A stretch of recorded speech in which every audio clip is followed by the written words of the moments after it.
اپنی خواہشات جو انسانوں کو گناہوں پر ابھارتی، گناہوں پر آمادہ کرتی، ونہى النفس عن الهوى، خواہشات سے اپنے آپ کو روک لیا، وَإِنَّ الْجَنَّةَ هِيَ الْمَأْوَىٰ، تو فرمایا اللہ رب العزت نے کہ جنت اس کا ٹھکانہ ہے۔ کسی بزرگ نے فرمایا کہ دیکھو انسان 2 قدم اٹھا لے، انسان 2 قدم اگر اٹھا لے تو اس انسان کا تیسرا قدم جو ہوگا وہ جنت میں ہوگا۔ پہلا قدم اللہ کا خوف دل میں پیدا کرنا، اس بات کا خیال دل میں آنا کہ اللہ مجھ کو دیکھ رہا ہے، مجھ کو اللہ کے سامنے کھڑا ہونا ہے، مجھ کو اللہ کے سامنے جواب دہ ہونا ہے، اس کا خوف آ گیا انسان کے دل میں۔ اور اس خوف کی بنیاد پر پھر وہ انسان اس بات سے پر آمادہ ہوا کہ اپنی خواہشات سے رک گیا، اللہ کے خوف کی وجہ سے رک گیا۔ دل چاہتا تھا یہ گناہ کر لوں، دل چاہتا تھا وہ گناہ کر لوں، لیکن جب یہ خیال آیا کہ مجھ کو اللہ کے سامنے کھڑا ہونا ہے، اللہ کے سامنے جواب دہ ہونا ہے، تو وہ گناہوں سے رک گیا۔ یعنی گناہوں سے رکنا اللہ کے سامنے کھڑا ہونے کی وجہ سے ہوا، اللہ کے سامنے جواب دہ ہونے کے ڈر کی وجہ سے ہوا۔ تو فرمایا کہ جب یہ انسان کے دل میں یہ خوف پیدا ہو جائے تو پھر انسان کا ٹھکانہ جنت ہے، فَإِنَّ الْجَنَّةَ هِيَ الْمَأْوَىٰ، تو جنت اس کا ٹھکانہ۔ اور خوف کا مطلب یہ کہ آدمی کے دل میں یہ خیال رہے کہ مجھ کو بے شک اللہ معاف فرما دے، بے شک اللہ تعالیٰ میرے گناہوں کی لغزش فرما دے، لیکن مجھ کو کھڑا تو ہونا ہے نا اللہ کے سامنے، بتانا تو ہے مجھ کو اللہ تعالیٰ کے سامنے۔ تو یہی خیال کہ میں اپنے رب کے سامنے کھڑا ہوں گا، میں اپنے رب کے سامنے جواب دہ ہوں گا، اس خیال سے ہی وہ پانی پانی ہو رہا ہے، اس خیال سے ہی وہ پریشان ہو رہا ہے۔ اس فرمایا کہ جب یہ دل میں بات پیدا ہوتی ہے تو یہ در حقیقت ایک بہت بڑی بات ہے۔ یہ بالکل ایسا ہے جیسے کسی انسان کو اس بات کا ڈر ہو کہ اگر میں نے یہ گناہ کیا تو مجھے اپنے باپ کے سامنے کھڑا ہونا ہوگا، مجھے باپ کو بتانا ہوگا۔ بس اتنا خیال آ جائے نا کہ مجھ کو اپنے ماں کے سامنے، باپ کے سامنے اس جرم کے ساتھ حاضر ہونا ہے، تو انسان کا دل اس سے بالکل پریشان ہو جاتا ہے۔ بے شک وہ کوئی سزا نہ دیں، لیکن یہی بہت بڑی بات ہے کہ میں مجرم بن کے کھڑا ہوں گا۔ انسان کے اپنے بچے ہوتے ہیں، اولاد ہوتی ہے، آدمی کو یہ ڈر ہو کہ میں اپنے اولاد کے سامنے بھی کھڑا ہوں گا اس جرم کے ساتھ، تو میں اپنے بچوں کو کیا منہ دکھاؤں گا، اپنے چھوٹوں کو کیا دکھاؤں گا، اپنے بڑوں کو کیا دکھاؤں گا۔ جب یہ خیال انسان کے دل میں آئے تو فرمایا، اور اس کی وجہ سے انسان گناہوں سے رک جائے، فرمایا اس کا ٹھکانہ جنت ہے۔ کیونکہ دل میں اس بات کا خیال رہنا کہ میں گناہ کر رہا ہوں، اور گناہ سے رکنے کا ذریعہ صرف اور صرف اللہ کا خوف ہے اور کوئی دوسری چیز نہیں۔ یہ خوف جو ہے انسان کے دل میں، یہ انسان کو ہر چیز سے بچاتا ہے۔ یہ خوف ایسی چیز ہے، دنیا کا نظام اللہ نے اس طرح رکھا ہے کہ دنیا کا نظام ہی خوف پہ چل رہا ہے۔ آدمی ملازمت کرے، ملازمت کرتے وقت آدمی کے دل میں یہ خیال رہے کہ میں نے اگر کوتاہی کی، میرے سے غلطی ہوئی، میری ملازمت ہاتھ سے چلی جائے گی، اس کا خوف۔ کاروبار کر رہا ہے، اس کا خوف کہ میں نے اگر کوئی کوتاہی کی، کوئی غلطی کی تو میرا کاروبار بھی مجھ کو نقصان ہوگا، کاروبار بھی جا سکتا ہے۔ طالب علم کے اندر اس بات کا خوف کہ مجھ کو امتحان دینا ہے، میں نے محنت نہیں کی تو میں پرچوں میں فیل ہو جاؤں گا۔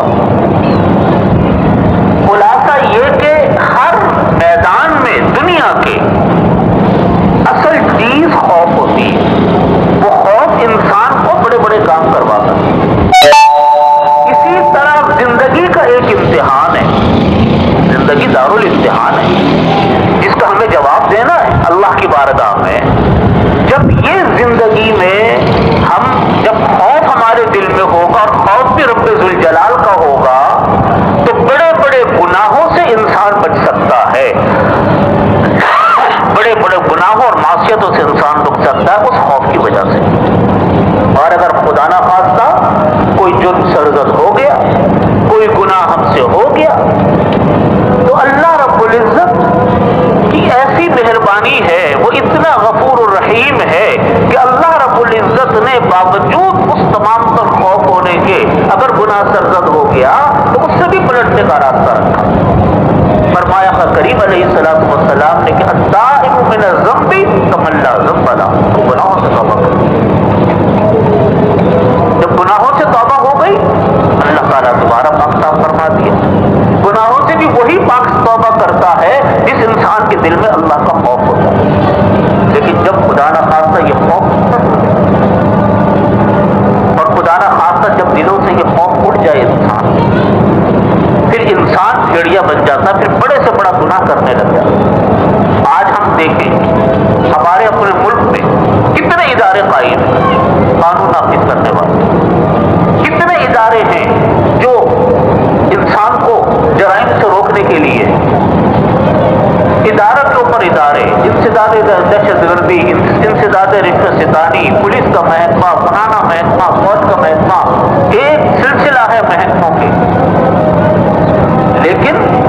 جب انسان کے دل میں کوئی خوف نہیں رہتا، جب انسان کے دل میں اللہ کا خوف دل سے اٹھ جاتا ہے تو بس پھر وہ انسان گناہوں کی زندگی میں ایسا الجھتا ہے کہ پھر اس کا کوئی کنارہ انسان کو ملتا نہیں ہے رکنے کو۔ آج ہم ہر میدان پہ دیکھتے ہیں کہ ہمارے ہاں گناہوں کی کثرت ہے،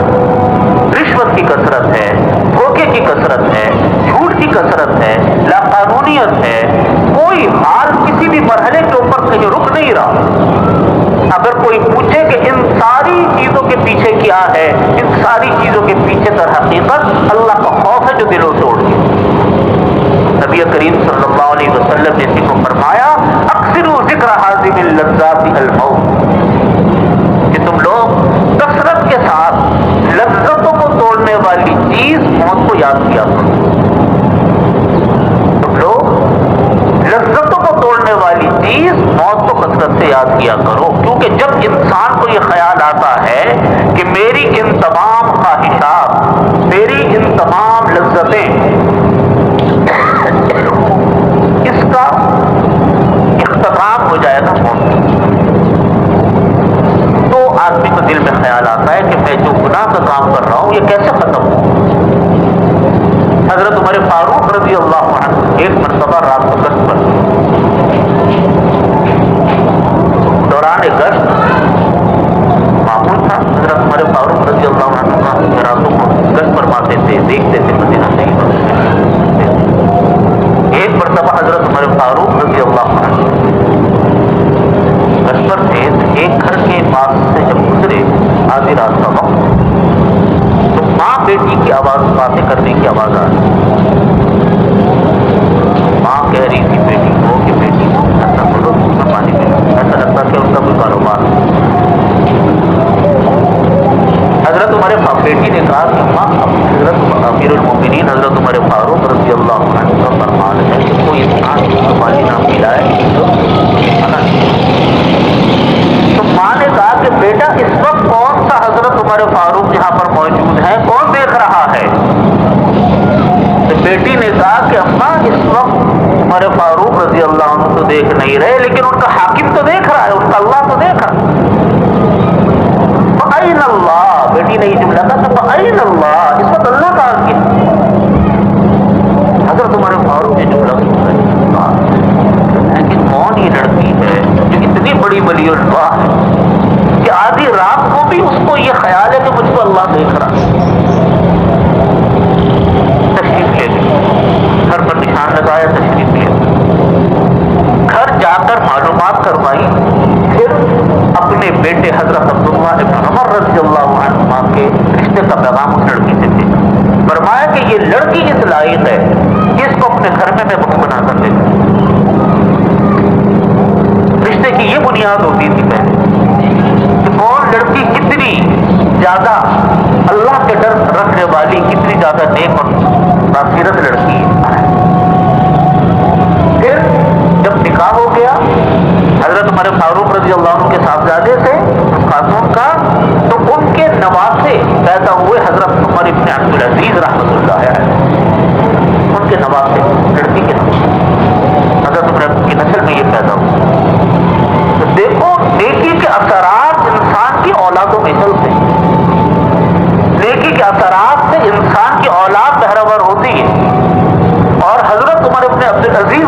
اللہ علیہ، کہ وہ تابعی وہ شخصیت ہیں جن کے دور کو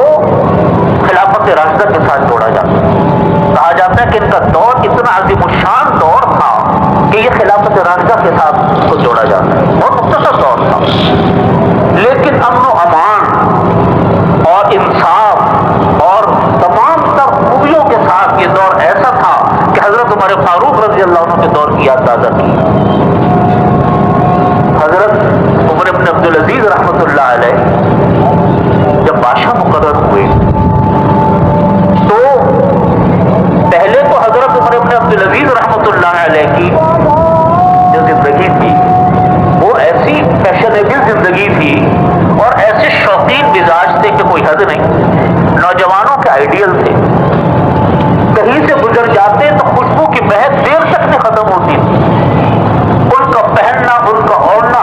وہ جوانوں کا نوجوانوں کا آئیڈیل ہوتا تھا، فیشن ہوتا تھا۔ لیکن جب حضرت عمر بن عبدالعزیز رحمۃ اللہ علیہ خلیفہ مقرر ہوئے تو حضرت عمر بن عبدالعزیز رحمۃ اللہ علیہ ایسی لگے ہیں خلافت کے کاموں اور ایسی دنیا چھوڑی ہے کہ اس کی مثال بھی نہیں ملتی۔ خاندان بھی بادشاہوں کا خاندان، لیکن جب اللہ رب العزت نے انتخاب فرمایا تو بالکل تارک الدنیا ہو گئے، خلافت کے کاموں میں لگ گئے۔ ایک مرتبہ عید کا اجتماع تھا، عید کے اجتماع میں سارے خاندان والے جمع، بادشاہوں کا خاندان، ان کی جو اہلیہ تھی وہ بھی ماشاءاللہ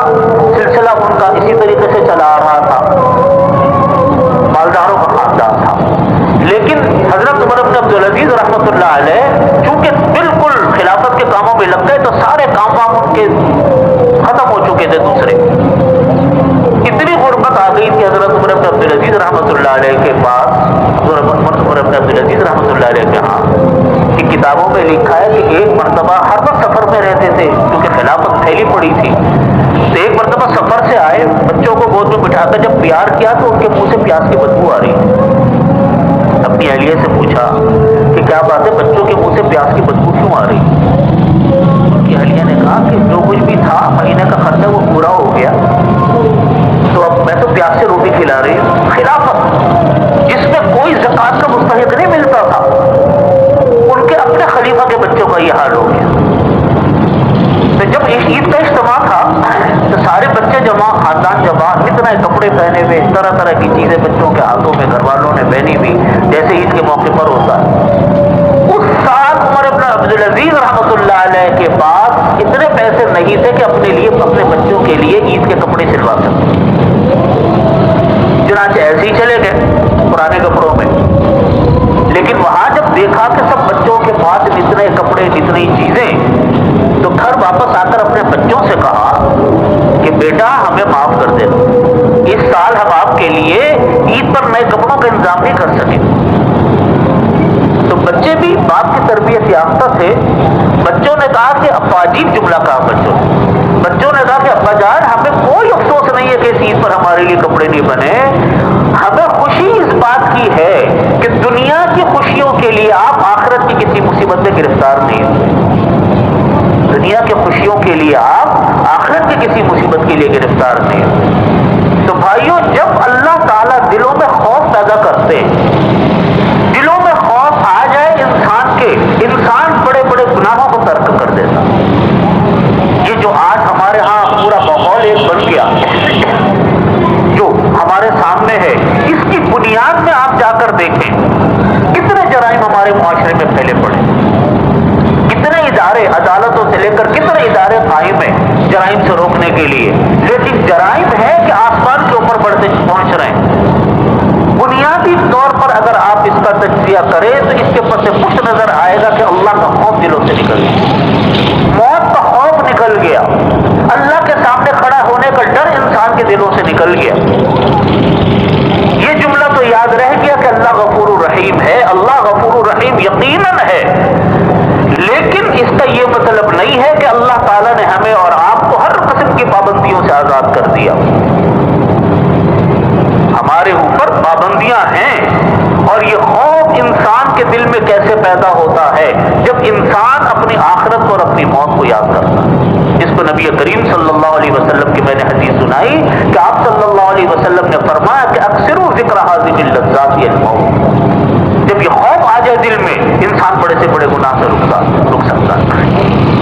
حضرت عمر فاروق رضی اللہ عنہ ایک مرتبہ سفر پہ جا رہے تھے، تو انہوں نے ایک بکری، اس زمانے میں عربوں کا رواج تھا کہ وہ دودھ جو جانوروں کے چرواہے ہوتے تھے دوسروں کو پلا دیا کرتے تھے، انہوں نے پلا دیا۔ پوچھا،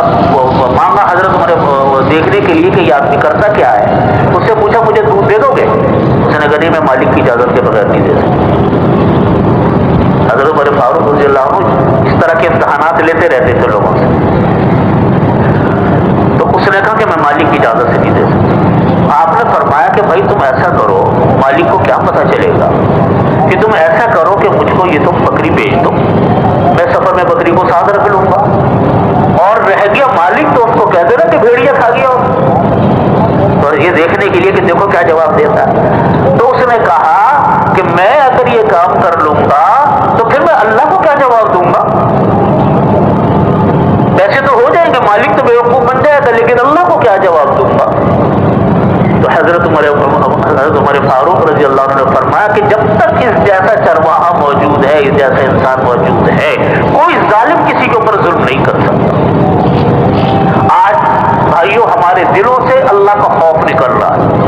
اس لیے کہ ہمارے گھروں سے تعلیم نکل رہی، ہمارے گھروں سے اللہ اور اس کے رسول کا قال اللہ قال رسول نکل رہا ہے،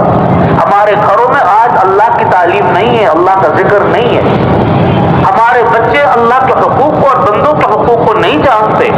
اس لیے کہ ہم نے کوشش نہیں کی۔ ہم لوگ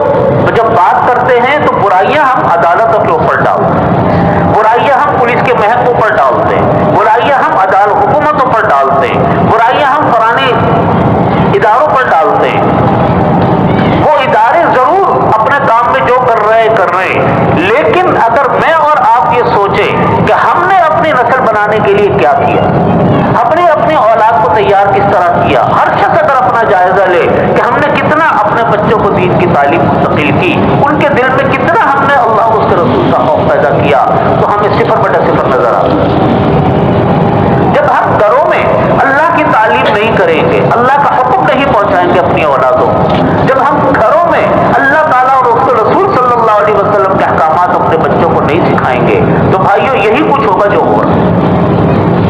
نہ حکومت میں، نہ عدالتوں میں، نہ کسی اور محکمے میں اگر کوئی انصاف نہیں ہے، تو در حقیقت یہ جو نسل چلتی ہے، جو بچے آگے بڑھتے ہیں، جو اولاد آگے بڑھتی ہے، یہی جا کر حکومتوں میں بیٹھتی ہے، یہی جا کر عدالتوں میں بیٹھتی ہے، یہی اسمبلیوں میں آتی ہے، یہی حکومتی اداروں میں بیٹھتی ہے۔ تو جب نیچے سے تربیت نہیں ہوئی تو اوپر تو خالی ایک قوم اور ایک فوج پہنچے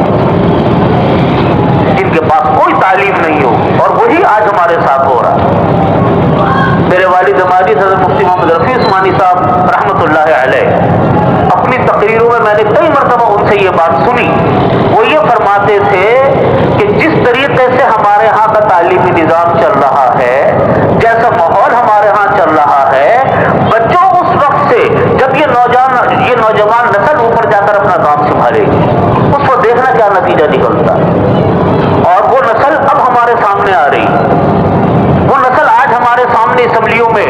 وہ نسل آج ہمارے سامنے حکومتوں میں، وہ نسل آج ہمارے ہاں وہ ہے جو کام سنبھالے بیٹھی ہے۔ دیکھ لیجیے آپ کے سامنے کیا حال ہے۔ اس میں قصوروار کوئی ایک فرد نہیں ہے، ہم میں سے ہر شخص قصوروار ہے۔ کیوں؟ اس لیے کہ ہم اپنی نسل کی تربیت نہیں کر پا رہے، اپنے لوگوں کو اللہ اور اس کے رسول کا قرآن پاک کا حکم، نبی علیہ الصلوۃ والسلام کی احادیث ہم اپنی نسلوں کو منتقل نہیں کر رہے۔ ہمارے اسکول اس سے خالی، ہمارے بازار اس سے خالی، ہمارے گھر اس سے خالی، اللہ کے ذکر سے، تو کہاں سے دلوں میں خوف پیدا ہوگا؟ جس کا جہاں آج چلتا ہے، دور چلتا ہے، وہ حرام کر بیٹھتا ہے۔ نتیجہ اس کا کیا ہے؟ نتیجہ ہمارے اور آپ کے سامنے۔ میں اسی لیے یہ بات اپنے بھائیوں سے عرض کرتا ہوں کہ یہ پیغام آپ اپنے گھر والوں کو پہنچائیں کہ جب تک ہم اپنی نسلوں کی تربیت نہیں کریں گے، جب تک ہم اپنی اولادوں کو دین نہیں پہنچائیں